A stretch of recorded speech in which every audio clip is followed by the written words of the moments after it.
I guess I gotta say good afternoon. Oh yeah, that's Champ. Good afternoon, we out here. The water is actually in today. Man, and it just feels different. Got the breeze. I probably should talk about my anxiety. You know, I probably should talk about that. And what that is, for me, is that the way I've constructed how I move in my life, I always got to be doing something. And that's not really true. So what ends up happening is in those spaces where I'm really supposed to be relaxing and chilling, I'm blowing up my brain trying to figure out how I need to do something, which takes a tremendous amount of energy to do that. And so that's what I'm talking about. I'm talking about my anxiety, what that means for me. And what I was previously saying was that the way I've constructed my life and how I move, I'm always doing something. So in those times where I'm actually supposed to be relaxing and chilling, I'm blowing up my brain trying to figure out what it is I got to do next. And I don't gotta be doing anything next. That's what's causing that for me. Just relax. Because right now, that's what is, you know what I mean? That's what it's called for. And so I was out here and I was thinking to myself, like, okay, what am I gonna talk about? And I said, no, because I'm talking about other things as if I got shit figured out. But I started talking less about myself. And I need to get back focused on that. Because that's healing for me. Regardless if I'm making content, doing whatever, I need to be grounded to even do this. Yeah. And I think that's something very important to recognize, how being able to rest takes effort. Being able to actually relax takes effort. To restore yourself takes effort. You have to create the space. You have to create the time. You know, and even the mindset to be able to clear your mind. Yeah. That takes effort. That's a meditation. Like what you were talking about with how your mind will continue to move and move and move and then start to attach itself to doing things is going to solve what I'm feeling, right? Because I ain't supposed to feel this way. It's like, no, you think you've been programmed that bad that like right now in this moment you feel you're being lazy. That's completely ridiculous, and I realized that, and then I wonder why in every job and everything I went to, why I'm used and utilized like that. Because they see that right off the top, and they exploit it immediately. And I was just like, oh, he's like, no, that don't want to work hard. Shit, what kind of work he do? You know, yeah. we don't gotta hire 3 more people. That type of shit. And I don't even be setting out to accomplish that or do anything like this. Is some shit they're doing. And so is that a way that you kind of identified as a hard worker after a while, instead of your ability, that you have a lot of energy that you can apply the way that you choose to apply yourself? It's like it turned into hard worker, almost like that term John Henryism, where black people are encouraged to have a work ethic to their death, you know? Yeah. A nigga that can work harder than 10 men, you know? He's like, oh, that's a hard worker. He ain't got nothing. Yeah. And then also there's an attitude of self-sacrifice to a lot of that. Well, especially when you're adored, loved and revered, yeah, you're gonna keep doing it and stick around. You're gonna have just enough to make it seem like, oh yeah, this is worth it. Not knowing that you were worth a lot more. If you want to put it in, because people always want to attach some kind of price to everything.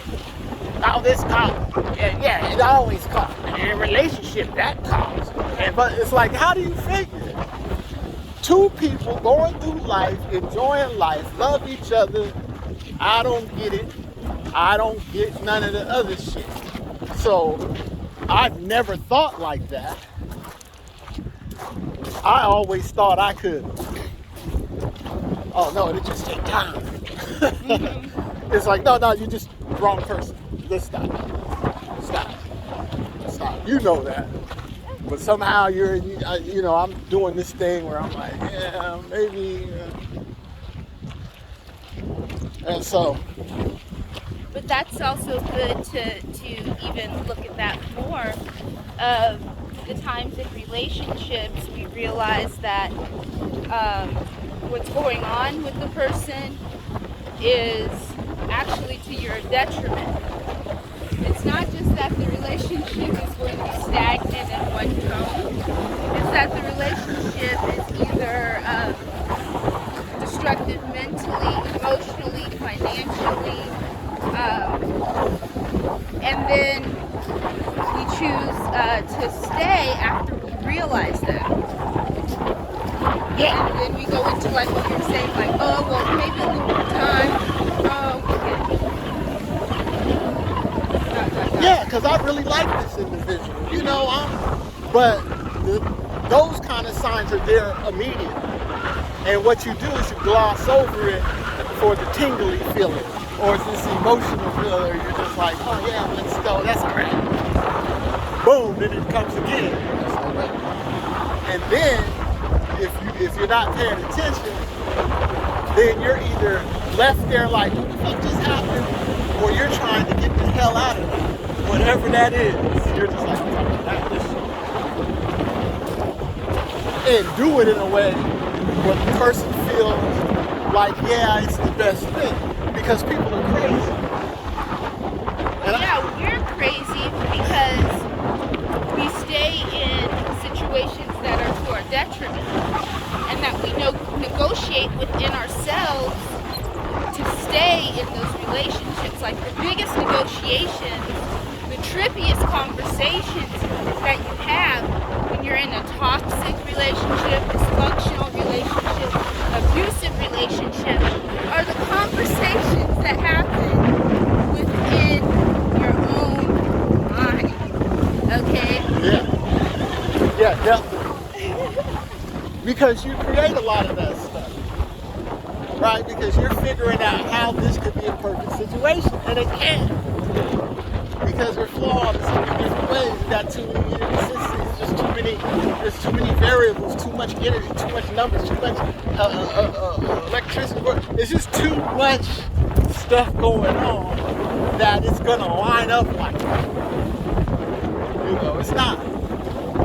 But like we did, and we're still working on it, but we stuck it out.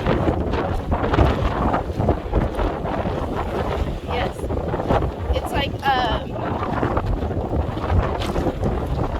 there's a point where you realize that the perceived outcome is not the thing to focus on. You have to start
own internal problems.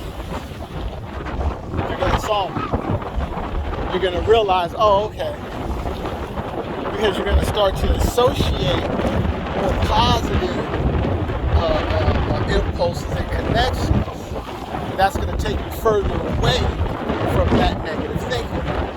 Yeah, well, because it's like detaching what I know of relationships from what is happening as far as the relationship that we're building. Yeah. You know, is actually documenting the historical arcs of our relationship and what actually happened.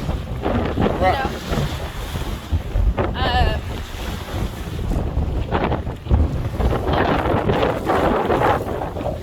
Yeah, I know, because I know there's a lot of people when they think about it, they're like, man, they're still together. Yeah, we get ready to do this. Yeah. And so, yeah, it feels good. You know, but it's a lot of work. That's what I know. I mean, if you're going to be successful in anything, you got to outwork everybody. And that means I don't care what it is. If you're going to do that, you dedicate yourself to that, then that's what you do. It's going to work out. You got too much energy. All right, but we'll be back in a little bit. Talk about something else.